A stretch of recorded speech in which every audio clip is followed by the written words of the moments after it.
Hello. Welcome to episode 3, Wine, a Tale of Modern Alcoholism.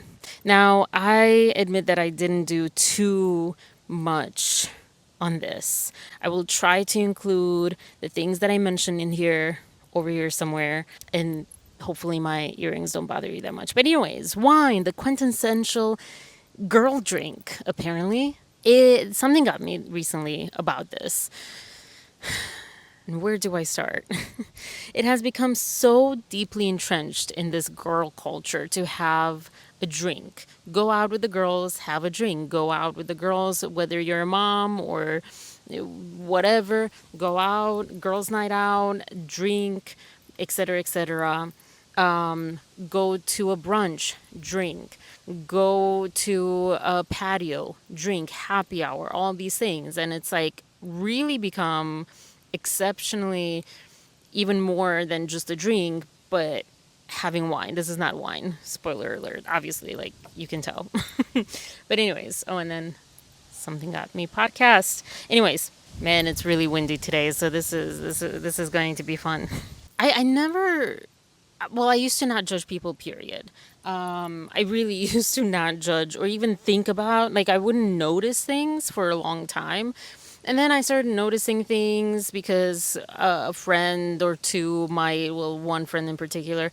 And then recently, I had a friend who was extremely into noticing and judging and so forth. And so I definitely have become stronger in that. But even besides that, even before that, pause for wind. I hope I press record. I think I press record. Oh my gosh. Yeah, besides, all this like judging and all that stuff, the one thing that had me pause and start even thinking about this was a few years ago. I had moved out and I really could have used some girlfriends, like local girlfriends, especially to hang out, etc. I'll get more into that. But I went on to Bumble BFF and you know how people say like every guy's profile on dating apps is like their height and where they went to school and their job and whatever. Almost every profile description, whatever you call it, had some sort of call out to wine. Let's get wine in some sort of way. And also, in some instances, heavily imply that if you're not into drinking wine, we're not going to be a match. Which I guess you could say, well, that's fair. But I have thoughts to say about this whole wine culture as a whole.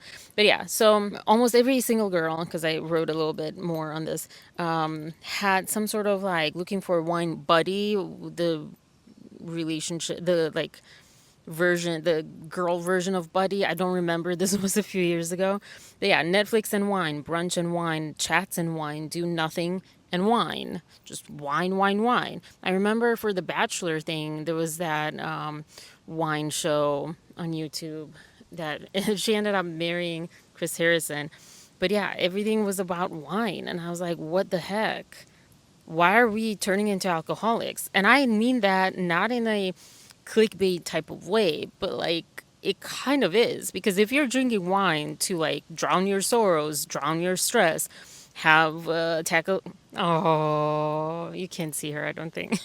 Tackle insomnia, blah, blah, blah, blah, blah, blah. You have to drink wine to be friends. You have to drink wine to go out. If it becomes you have to, then that's a problem. That should be a red flag for everyone, but it's not.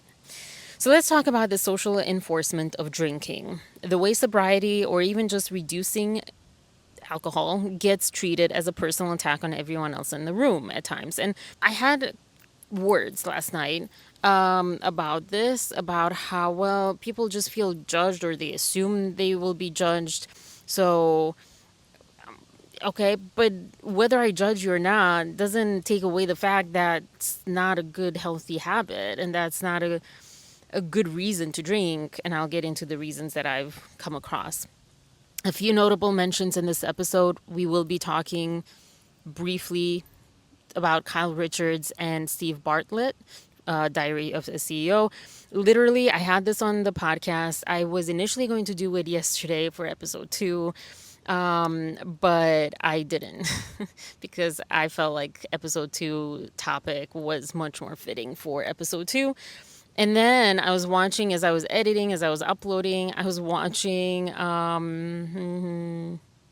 forget the channel name, sorry. But she was saying how this is a trend last week because Steve Bartlett got in trouble for saying that he couldn't, it ruined his life basically for a few days that he drank wine, and he's getting backlash. Or it's at least starting a conversation. And I think this is a good conversation. I'm hoping to not have bees because I do have a sweet drink. But anyways, so yeah, we will be talking about that. I didn't plan on talking about that. That was not part of my thing, but I've interwoven it in here. But Kyle was because I do watch Real Housewives of Beverly Hills and New York and Potomac. And I think that's it. And oh my gosh, if you could see my dog right now. Oh my gosh, so cute. Anyways, so I remember, I guess it's been 3 years, but I remember when she stopped drinking, Kyle stopped drinking. And it was such a reflection of what happens in the wild, AKA in real life, not just in high society. I don't know if you can even say high society in that, but like Hollywood, TV, all that stuff. But like that's such a reaction, and it raised flags for me. So we'll be talking about that too. So yeah, I think one red flag of addiction, I'll just get right into it. No fluff, no foreplay. I think one red flag of addiction is attacking anyone saying the thing you're doing is bad, defending it to the bone. And when I heard his comment is getting so much backlash, I paused. I'm talking about Steve's. Because it feels like that denial specific to addiction. Like you are like, I have a right to do whatever I want. This is, you're being extreme. You're being, this or that. Like it starts being an attack on you for putting up a mirror. I mean, I think he was just saying like to his audience, whoever cares about, he has been very upfront about being very into optimizing health and trying this out and all. And he's not the only one. But I do enjoy the conversation about, is that also extreme? Is that too much? But that doesn't take away from what I think was genuine on his part. I think when you remove something, on top of that, you start really paying attention and reconnecting with your body, because most people are disconnected from their body and themselves because they have to push it all down to like be productive and blah blah blah. When you do that, when you reconnect, you start actually hearing the signals your body is sending you. So when you're drinking poison, you will notice it. So, anyways, but yeah, I think one red flag is attacking someone when they mention it, they tell you maybe you shouldn't, or they just kind of show up with facts that no drinking amount is a safe amount.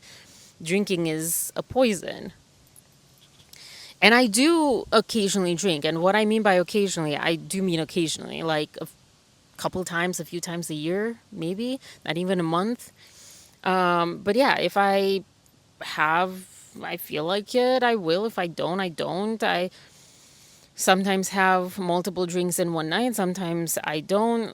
This weekend, it was a friend's birthday. We went. It was a bar crawl type of thing. And I got a beer at one point. At first, I didn't because I was hungry. And then I got a beer at a second bar. And just didn't feel like it. I just didn't feel like it. At first, it was interesting. It was Fruit Loops beer, but then I had chocolate chip cookies, and it made it too bitter, and I couldn't do it. That's really what stopped me. But also, I had it, and I was like, I'm not interested in this. But sometimes I am, and sometimes I do.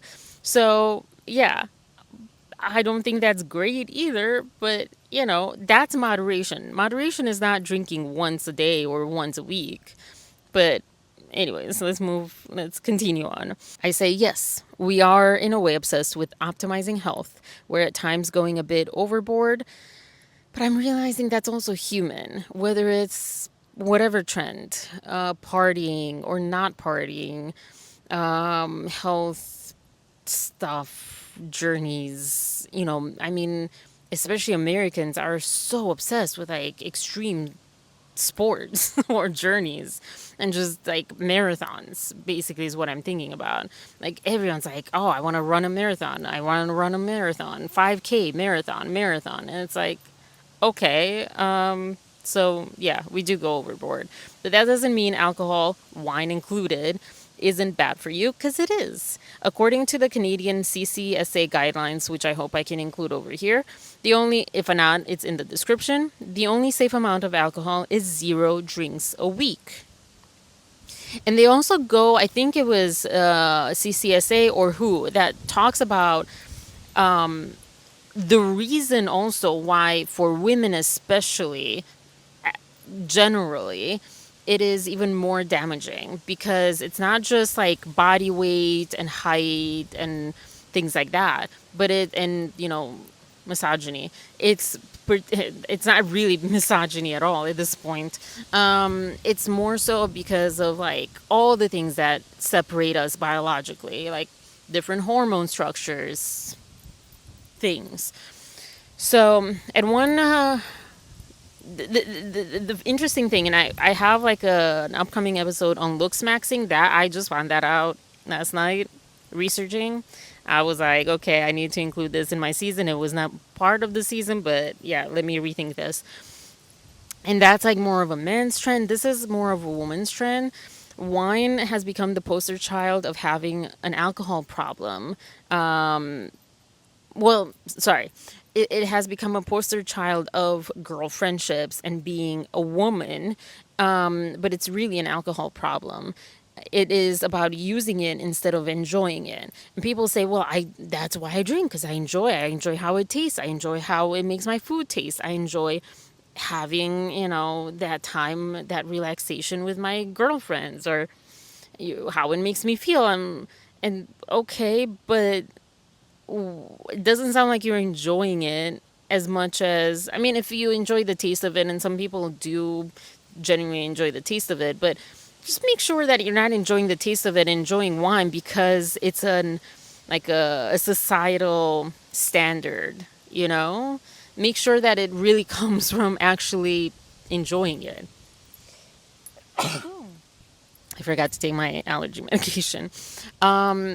Because enjoying it can also mean that subconsciously you've associated when you were little by seeing your parents drink, or being pressured by friends and so forth later on in school, or seeing it on TV, glamorized, or in songs and music, etc. So make sure it really is that you're enjoying it, and not because you're using it to be social, because otherwise you couldn't, or otherwise people would not enjoy you that much, or you couldn't come out of your shell, or because, what else was I saying? I forget. Because you want to appear a certain way. I'll get a little bit into that. I wrote it here somewhere. But be careful with what the reason is what I'm saying. If you're drinking because, oh, I was just here, because you've had a bad day or stressful day and need to take the edge off with something, to relax with something, and you turn to wine or whatever cocktail alcohol thing it is, that's kind of a red flag you should be noticing. And you should be paying attention to, because unlike a soothing and calming cup of chamomile tea, for example, or té, if you're Romanian or Mexican, I guess. I heard in Rebelde, the TV show, the Mexican version, I remember Dulce Maria's, I forget her character's name, but her mom in that show was like Tilio. I forget actually how you say it, but yeah. So yeah, that, unless you're allergic to that, unless it's like something that's like, going against medication you're taking or something, cool. But it is not really involved with health risks, unlike wine. from the get go. And I understand that if you have a glass of wine or alcohol every few weeks, every quarter, a couple of or a few times a year, I understand it's not a huge deal. Or, yeah, once a day it is actually like up there to like detrimental risk factors. But like once a week, okay, cool. But it is technically poison to your body. So, yeah, nevertheless, you can't really deny that. But people are trying to deny that and trying to kind of make it into a positive and attack people who want to take that away and try to mirror that it's not a positive. I actually saw today a reel or carousel on Instagram something about how me and my buddies, and these were like a bunch of guys, me and my buddies, instead of a bar crawl, went on a Diet Pepsi crawl, which also is bad. But it was really funny. And I actually was like, you know what? That's not a bad idea. Whether you're a drinker or not of alcohol, like, that's not a bad idea. Just like making, like, test tasting as a thing is cool. Because they were saying like, oh well, this particular place, 9 out of 10, the crispiness of the bubbles, like they got it was really cool. I will include it here. Pause for effect. If I am scrolling through it. Anyways, if you're drinking because you want to fit in with the girls or with people, otherwise you'd be left out or feel the odd one out or you feel the pressure in any way, maybe you should pause and think and reflect and maybe even have a conversation or maybe just show up and see what happens if you don't drink or if you drink less. If you're drinking because that's cool or worse, elevated thing to do, that it makes you look fancy and cultured and posh. Please don't come at me for using the word posh. I guess you can because it's the internet, free will. To make you look wealthy, old money, all this stuff, maybe you need to consider doing some inner work instead because it does not. And if you're over here ordering a glass of wine to make you look interesting and elevated and like, look at me. But anyways, the trend of wine being a currency as much as gossip and putting other people down has become too much of a staple in girl friendships and connection. And I have a very lovely episode coming up on the gossip thing. I didn't, again, something I didn't really think of, but it's coming because it has come up. Even in the cultural pop world, Taylor Swift has herself a moment of clarity until she didn't, or so it seems, in her song Fortnite, where she wrote, I was a functioning alcoholic till nobody noticed my new aesthetic. Now, whether that's literal or not, and I remember watching people break down the lyrics and interpreting and blah, blah, blah. That's beside the point because she is someone who has been seen to get extremely drunk, or not even extremely drunk, but have to have drinks at functions, whether it's a game or. Actually, I don't think she drank at the Cavs game, did she? He did and passed out. That was interesting. But anyways, or word parties, etc. So I found that interesting as a lyric. Anyways, I think she herself said she has not gone to therapy, which she really, really should, but for many, many different reasons. But anyways, might as well just take a sip of my drink. Okay. Sorry for the crunchy chia. Then we have culture moments like Kyle Richards. And sorry to gloss over the Taylor Swift, but I have a Taylor Swift upcoming episode. So moving on. But yeah, this is me trying, and it's a very like thoughtful song. And I don't mean to use it to like go against people who clearly cannot let go of their alcohol and their wines and dines with their girlfriends. But it's worth listening to and thinking about as well. Then we have cultural moments like Kyle Richards on Real Housewives of Beverly Hills, who quit drinking. And sure, I think the conversation was more about the others feeling frustrated that she wasn't feeling like she was being honest. They weren't feeling like she was being honest about something, about her marriage ending, things not being okay. But I remember the pressure and backlash she got for not drinking. And if that's the unhealthy, as if that's the unhealthy choice. And I remember, because it mirrors so much, if anyone in a kind of classic girlfriend group situation doesn't drink or stops drinking or something like that. And it's like this like pressure that I think this kind of made me stay away more from like friendships and friendship groups, even though I crave that so much. But that collective pressure that we all have to be sheep, we all have to be on the same page, and we all have to like the same things and have the same vices. I didn't really want that, I guess. So on a subconscious level, I think I've been really like pushing away from anything where I felt like I was being drawn into that. But yeah, I think the way that everyone reacted to Kyle Richards not drinking as if it was their problem, and we'll talk in a second more about that, that said something about our society, about how we view drinking as like a need to be friends, to be cool, to be fun. And if we stop drinking, especially if we have been drinking, like something nefarious has to be at the root of it. Something bad has to be the case. Like, they realize they're an alcoholic and they can't not drink, so they have to not drink at all. Or they have some trauma around alcohol, or trauma period, some abuse in their life. They're dealing with something, they're like going on this extreme thing, and they're being unhealthy because of cutting this unhealthy thing out. And it's also, I think, at the root of it, like, what does that say about me, who does want to drink, who continues to drink, who doesn't want to admit that drinking is bad and alcohol is bad? I'm not ready for that, so I need to put this person down for realizing that's not for them and making healthier choices.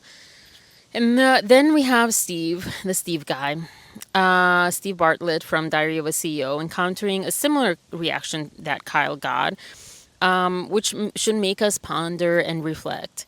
Why do we need alcohol to be revered in our lives and to be made into a positive? Why do we need to cling on so hard on not villainizing alcohol? Or also, I don't think even Kyle or him or me really villainize alcohol. Especially like, fine, you want to have a couple of drinks a year, cool. But like, just like not being in on the lie that we tell ourselves sometimes that alcohol is not that bad. It is not a positive. If we have vices like drinking or smoking or vaping, that, oh my gosh, like I did realize, I feel like vaping is worse than smoking. Well, maybe not, but because like so many people do it and you don't even realize it, and you can hide it so well. I don't know. I feel like that's crazy how like we just got over smoking finally, and then bam, on to the next thing. It's really interesting. But anyways, let's be honest though, and not try to put ourselves others down for putting the mirror up that those are things are not healthy and they're not okay.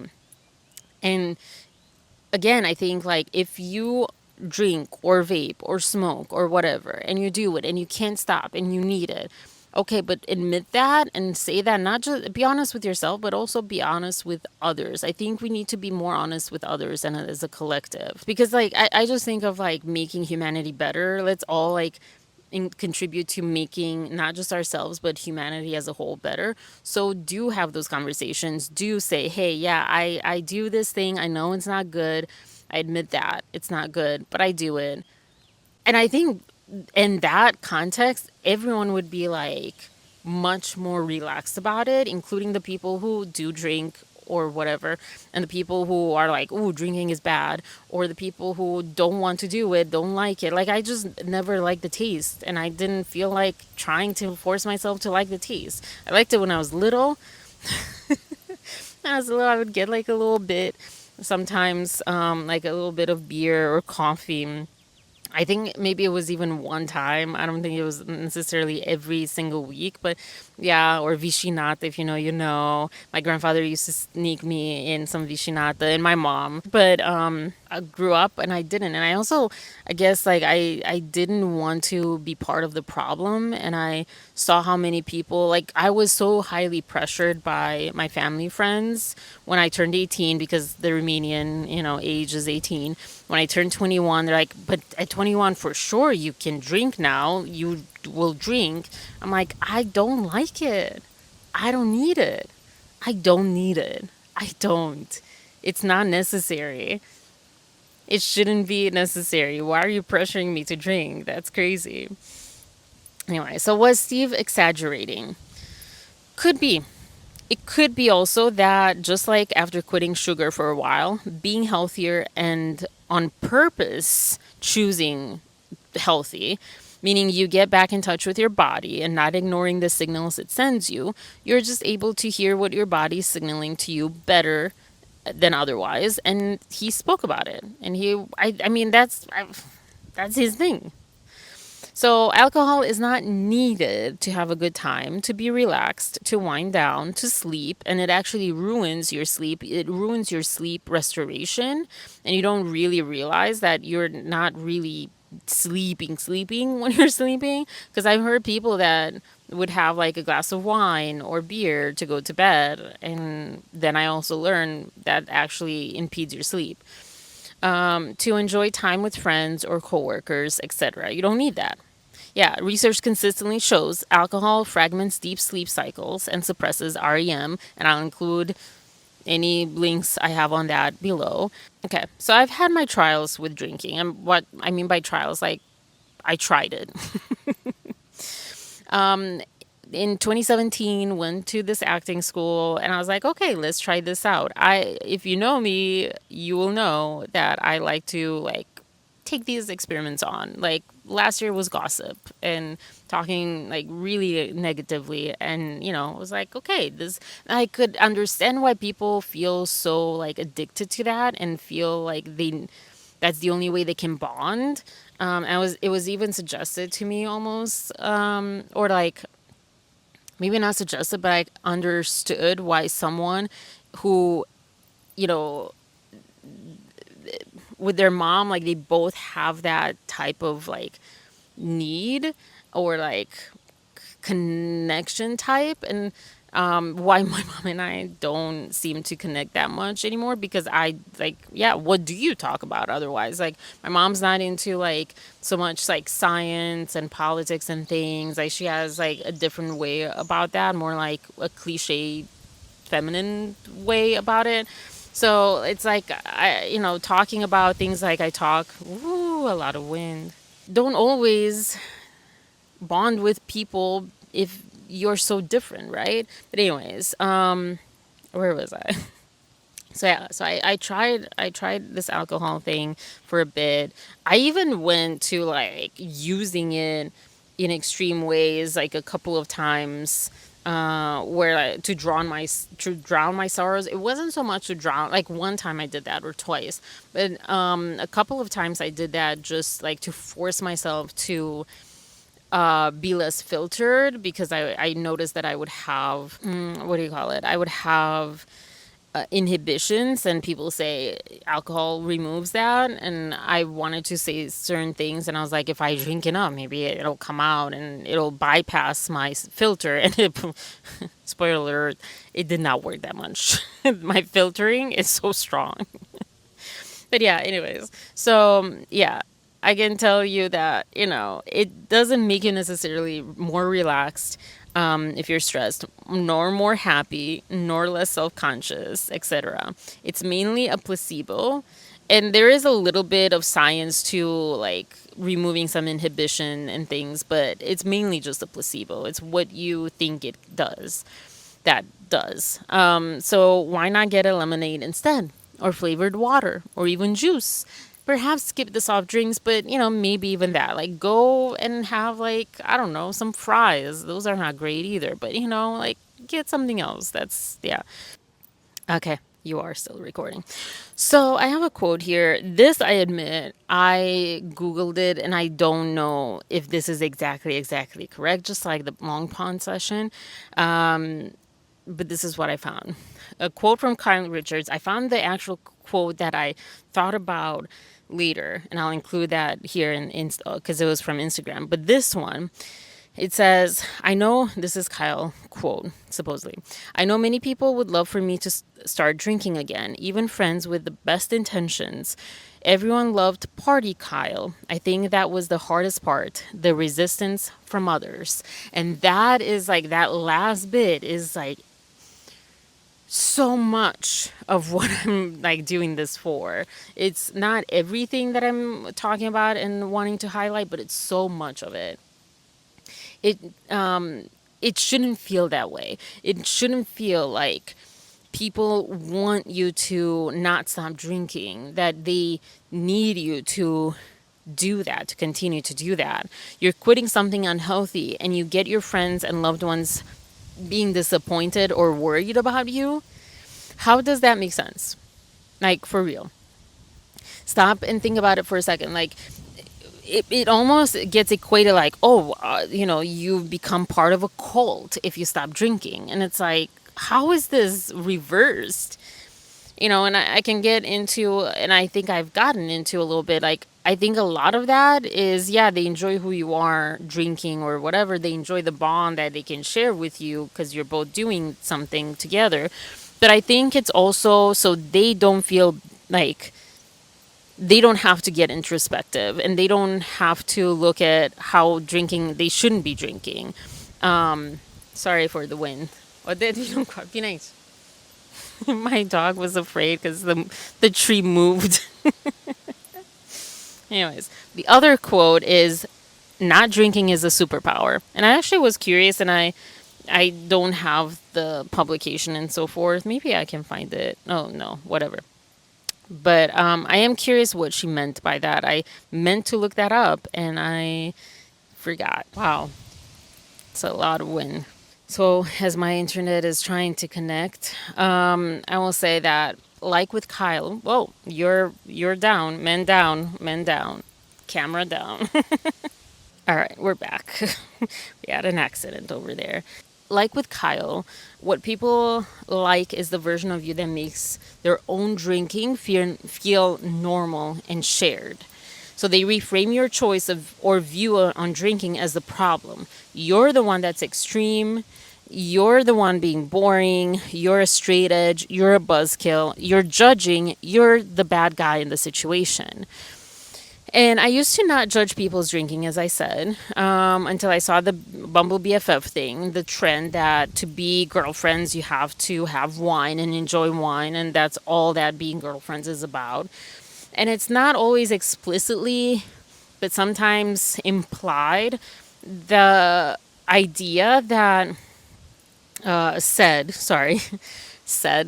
the idea that you are not welcomed and you're not as sought after or friend material if you don't drink, but you find yourself suddenly not being invited or being invited less or being treated differently or people acting weird around you. And sometimes people don't care if you're drinking. I mean, I do personally. I've never felt comfortable with people who would get so drunk they couldn't stand straight.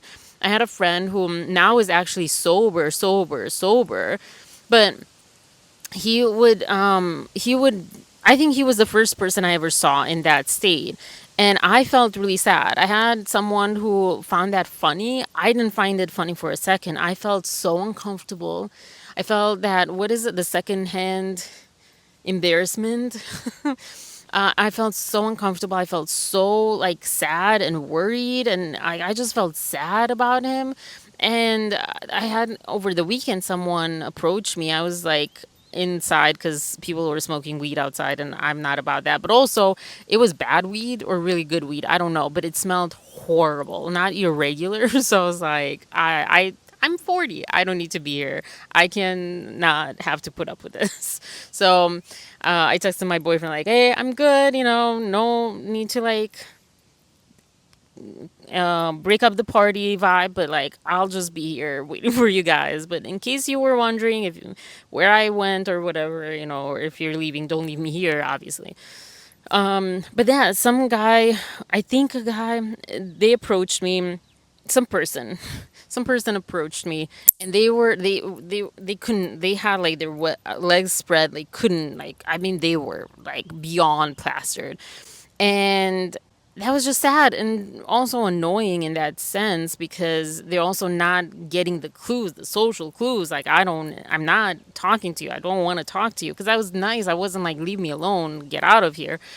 I entertained it, but when you're aware, you notice, oh, this person doesn't want me around, and I get the hint. I forgot why I brought that up actually right now. Oh, like yeah, people don't necessarily mean like, okay, everyone needs to stop drinking because I don't drink because I stopped drinking because whatever. But the pressure and the like, if it is extreme drinking where people get so drunk that they're really obnoxious, that's not fun either. And there's like, there's a fine line between being like drunk and being fun and then being obnoxious. That's what I was trying to get. Like when you can't stand straight, you're probably leaning on the obnoxious side. And just like, it just makes me feel sad. It just makes me feel like, I don't know, sad. So yeah, on Bumble BFF, here I was wanting to make friends, to have philosophical chats about life, about humanity, shared values on health, aspiring for better, valuing growth, playing tennis, pickleball, lounging on patios in the summer, enjoying some good food, talking about vacations and the world and what we've seen, where we've traveled, places we visited, our dogs, cats, or parakeets, or whatever pets we have, trying out various foods, maybe having a pastry or two, laughter, relaxation, and joy. That's what I was aiming for, to just relax and just connect and just enjoy life and laugh and maybe commiserate sometimes. Not drinking, gossiping, putting other people down, especially women, and like having very narrow mind views on life and people in relationships, not focusing on the misery that much. We all have misery, we need to let it out. And I hate when people say, nothing, I can't complain. I don't have anything to complain about. I'm like, yes, you do. Everyone does. And you can't complain. Let it out. And it's human and it's okay. It's when you do it to the extreme that's not okay. And sometimes extreme is greed, you need it, but I'm saying like every day, all day long, if it's always extreme, yeah. But yeah, it drives me crazy. I'm like, okay, so you're pushing things down and you're not going to be a good human being because you're not letting it out and you don't even realize how it's affecting and you're not connecting. Sorry. It's not about being a good human being. I take that back. I'm sorry. I'm sorry. Please don't turn it off. Don't turn it off. I retract that. It's more about like being like you're not allowing people to be there for you, and it actually is not nice. You think you're being nice and kind and that you're doing people a favor, but it actually is a disfavor to them because they're not able to connect with you. And then they're like, "Well, why would I want to hang out with this person? I know nothing about this person. I don't know. And I think that might also go into like the gossiping and stuff because on one hand that is bonding, but it also is bonding replacing bonding on any other things like just life, like whew, today was tough and this and that. And with my friend I had that too, and that's where it was nice because it was like, great, I have a place where I can like have an outlet and she has an outlet with me, and I hear someone else's life, and then you learn as well when you're talking about that and all that stuff. You learn like, ooh, this is how they handled it, that's interesting, maybe I should try that, or oh, that's not for me, or whatever. Usually it's a hybrid combination. So on the other side of the coin, something interesting I want to point out, besides the one super drunk person, I was at the bar this weekend and another guy joined our group briefly. And that was an interesting situation. So he was buying shots or things for the birthday boy, our friend, and I was there. It was the birthday guy and some other guy that he knew, his friend, and then these two other people, and then a third person. It was, sorry, whatever, it doesn't matter. But this one guy, I don't know if any of them knew him. It seemed like they didn't, but he wanted to buy drinks and he was pressuring and putting people down like, oh, you're a bad friend because you're not getting him plastered, basically. You're a bad friend because you're not buying him drinks. I think that was partially cultural. I don't know what culture he was from, but the one thing that bothered me and that was interesting and the other side of the coin was, so I said, thank you, but I don't drink. And he said that he's been looking for a girl or woman who doesn't drink. And I was like, hold up. First of all, I said, okay, but I'm already taken. But the thing that got in my head was like, interesting take on it. Like, you have then formed an opinion about me, and it seems like it's like this, the good girl, innocent, untainted woman that is kind of like a misogynistic point of view of women. It might have not been that way, but you're drinking. So if he was not a drinker and he would say that, that would have landed very differently. But you're over there plastered. And so for you to say that you've been looking for a girl who doesn't drink, also he's so much older, so much older. Like, why would you think that's okay? But then you have Courtney from 90 Day Fiance, so I guess that's why they think that's okay. But yeah, I was like, okay, hold on. Besides being taken, that sounds like something other than respect and coexistence. It sounds like you have an idea of how I am as a result of not drinking. Like, not drinking is, means that I'm a good girl, so innocent, so untainted. It's also not because sometimes people relate this too. Not drinking is not always because trauma around alcohol or being sober, abstinent due to an inability to drink and stop drinking. Alcoholism, like the biological version of it.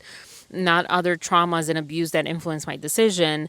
Like Blake might have known had she been any type of aware about the correlation between SH or any age and abuse to alcohol and how they're intertwined, but she didn't.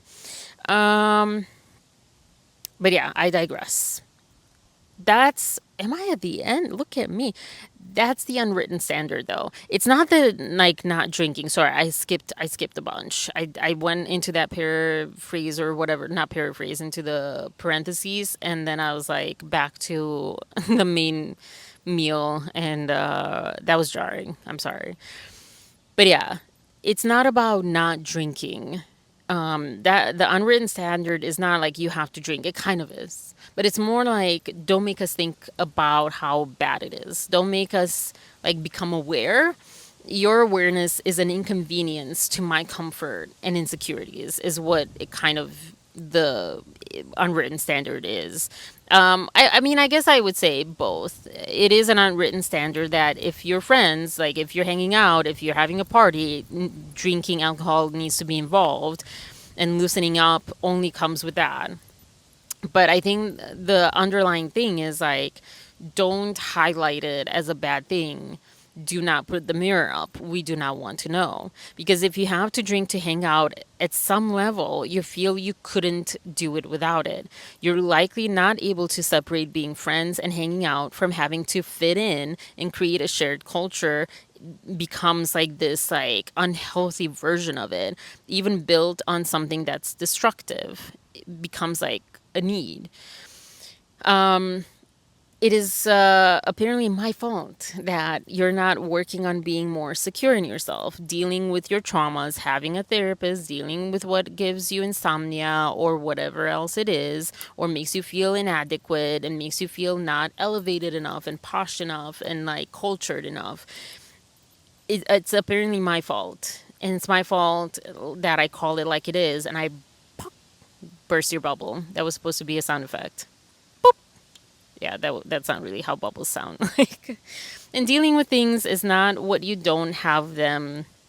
It's not that you don't have them or that they disappear. When I say deal with them or have a therapist and all this stuff, it's not that you don't have trauma, that you don't have issues, that you're always happy and all that stuff. But alcohol is not the answer either. Someone recently told me, and I want to clear that up or just like speak on this for the purpose of this episode.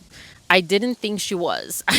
Genuinely did not think she was. I did not see someone who couldn't handle their alcohol, who needed to drink any time of day, etc. I didn't even know her that well. But as we started talking and I started caring for her and I was like, hey, like this is a person, we're bonding and I'm starting to care about you. I'm going to be honest with you about things that I'm learning and I'm observing that you like to really drink at every meal that when you go out. And I feel to me what it looked like was more that she was doing that to look a certain way rather than because she really enjoyed it. At this point probably does enjoy it, but I it didn't look like, like I need this alcohol because I had a rough day. It was like, yeah, let me, because she was also having that wine. I had a friend who was like beer snob, and I think she pretty much called herself that. And that was not fun going out with her at some random bar. I'm like, this is not, a brewery. Like you're being really harsh on the waiters right here. It's not their beer, they didn't make it. But yeah, I thought she was doing it out of insecurity. And so besides like that, I wanted to point it out because I'm like, hey, you don't have to. It's okay. You will be liked without it, and you don't have to in order to for me to hang out with you or people to hang out with you. You can also not do it. Yeah, at the time I wanted to be honest because I cared and I wanted to like, express things that are I don't feel and it didn't seem like she was aware of because she's younger. And I feel like because of this culture that I observed, like this came before meeting this person and before like approaching this topic with her. I already noticed how society was turning a blind eye and was like really putting their heads in the sand kind of thing. And I was like, hey, I don't want you to go down that route. And like for me, it matters a lot for people to know that they're enough. They're enough. You don't need anything to be enough. And that was my message. But then she brought this up. I'm like, no, I didn't. I didn't. And maybe she knows, but probably she doesn't, that where it was actually coming from. And so now at least it's on here if she cares to see this. And her husband knows all about the bad effects and the poison of alcohol. He is much stricter with it. He doesn't even eat like rum essence, or he used to. They have a way, remains have a way of if they don't agree with, and I think this is where I get misunderstood by Americans especially, because they don't agree with something. If they don't think something is good, they will tell you. They will not try to sugarcoat it, and they will like pressure you into thinking the same, even if they think like you should drink alcohol or whatever. So yeah, but that's also why I kind of like I said my piece to her, and I was like, okay, at least I know her husband like knows about that, and maybe eventually like she'll understand and all that stuff. It's up to them. Wrapping up with my little red juice from Costco with chia seeds, and I also put a little bit of the guava sparkling from Trader Joe's. It's a little too sweet. I put like maybe a third water. I should have put half water. Even this is not like really good, but moderation. I think honestly, I'm using these like situations for getting enough fiber. That's important. That's an episode coming up. Protein, fiber, and girdle dinners, and tackling those things. I also want to say, I'm not walking in with a clipboard every time, any party, anywhere, like taking notes, like, ooh, you're doing this bad thing, you're doing this bad thing. And if I don't care about you, I don't really notice it. unless it's something that's like extreme and I have very strong views about. Like with her, I mentioned because I cared, and I think I mentioned it too with the other person, and I mentioned it more in an indirect way, like, hey. So if I care, I mention it. If I don't care, I don't mention it. Sometimes I judge, sometimes I don't. It's not so much judgment unless it like affects me, like you're coming at me, but it's more like, oh, I wish people would know. I wish people would open their eyes. That's if that's judgment. That's I guess what I do. I guess that's what that I judge because that's what I do. But yeah, I see a pattern that stands out, especially when it stands out, and I see it, and sometimes I call it, sometimes I don't. But it's mainly when no one else seems to, and when it seems like it's being normalized, and something's not okay. I mean, I've had conversations about diet myths with my mom so many times and she doesn't get it, but I still try. I'm not into being complicit with things that I truly believe shouldn't be. And I'm not into being blind or dumb or pretending that I don't see what I see and that I don't know what I know because I have eyes and I don't want to act like I don't have eyes. And sometimes I do, many times I do, but you know, I want to be better and I want to, it's not about me. Again, I said this in my last episode. It's not about me. This is me pointing things out and all that. Like, it's, yeah, you will hate me, but like, if I put that in your head and you start thinking and noticing things and reflecting and you realize, oh, yeah, you know what? This isn't good. Like, I'm going to do different. I'm going to do better.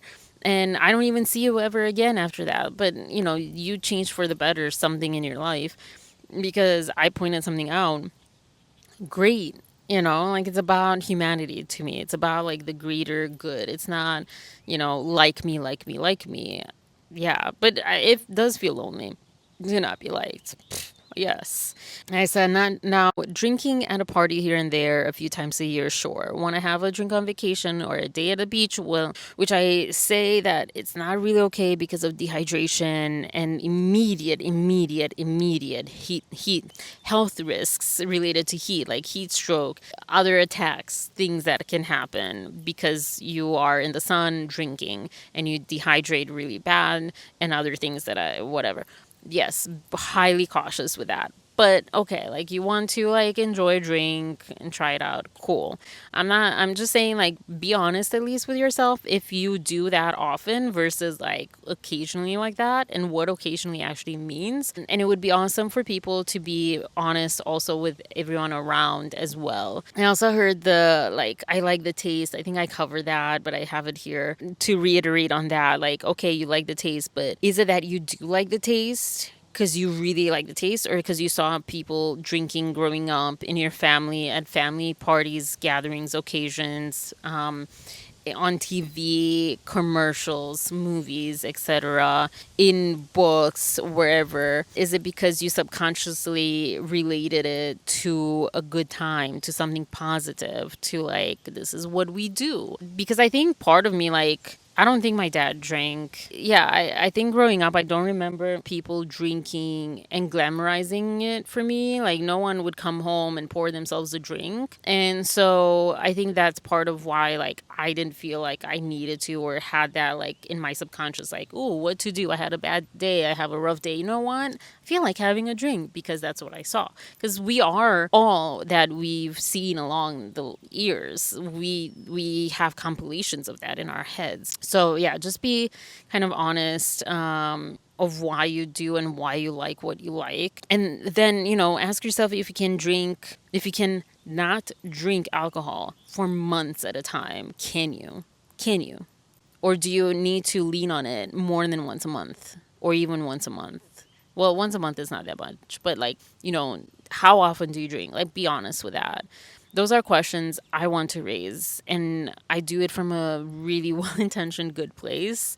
My delivery might rub you the wrong way for many reasons, whether defense mechanism or just because I say it, how I say it. But yeah, I'm coming from a good place with this. So it is not about being extreme with our health either. I get that. And it's, that has its own issues. And maybe I'll look more into that kind of conversation around Steve and all the things that are happening now with this trend. I mean, I think it's kind of like the hustle culture where like people, and I said this to my boyfriend the other day, like, Steve, like, that's why he is where he is, because he had that like extreme, like, pour everything into it, hustle culture thing. People who make it and who are successful, unless they're using other people, if they're really doing it, more or less on their own, because there's no one that does it on their own. But if they're not building off of other people's backs and bodies, they do it because they pour everything in it. There is no like, I can do it all, I can like be super successful and have most of the time to myself. Like, no, like that is something. So even with your health, like, that's something. But I understand also people being burned out from having to be that perfect. I get that too. So it's a bigger conversation, but not so much part of the wine part. Not at least like my perspective or why I approach this topic. Yeah, it's more about like learning to not lie to ourselves and be self-aware, and also like notice if we get defensive and about bad habits that we have, and noticing that it is a bad habit. Heck, I know also, last thoughts, I know loneliness all too well, as Taylor Swift would say. She comes up way too much in these conversations. But yeah, we're really close buddies. We're tight. We're tight. I'm not happy about that. I'm lonely, like, whether I'm alone or not. And I think the worst loneliness is when you're not alone, when you are like around other people and you're so disconnected because they don't share the same value. And when it comes to drinking, that can quickly escalate. That can quickly be a thing. And it can make you feel extremely lonely, especially when they get very defensive about their alcohol drinking. So yeah, I don't feel less alone if I have to change just to be liked. I've never been able to do that. I've never changed to be liked. Well, no, I never say never. Yeah, generally have not. And there are things that I am working to change. Absolutely. And I'm not saying for a minute that I'm even close to perfect. I'm not. I'm human and I'm not perfect. And even with the drinking, I'm not like completely like never touch a drop of alcohol. I almost said strop de alcohol because my brain went Romanian. But I'm okay if I don't, and I don't need it. And I also don't, I can see through the lens. I can see through the mirage that, oh, this is just like something we do and blah, blah, blah, blah.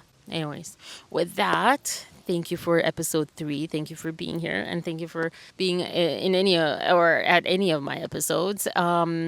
Figuring this out, I realized that I didn't make a podcast playlist or whatever. I didn't turn these videos into a podcast yet on YouTube because I have to do something other than just post them on YouTube. But anyways, here we are. I need to go on Spotify and figure that out, but like I just needed to start, and I also needed to finish the credits for Opus Clips. So you won't see me a lot today, but I'm recording a lot today, even though I don't like batch advanced recordings. But I kind of know at least a few episodes of what I want to talk about, and yeah, I'm gonna go cool down my laptop, myself, and the phone, charge everything up, and next episode, change a next episode. But thank you for coming, and peace, love, and compassion, and stay curious. Bye.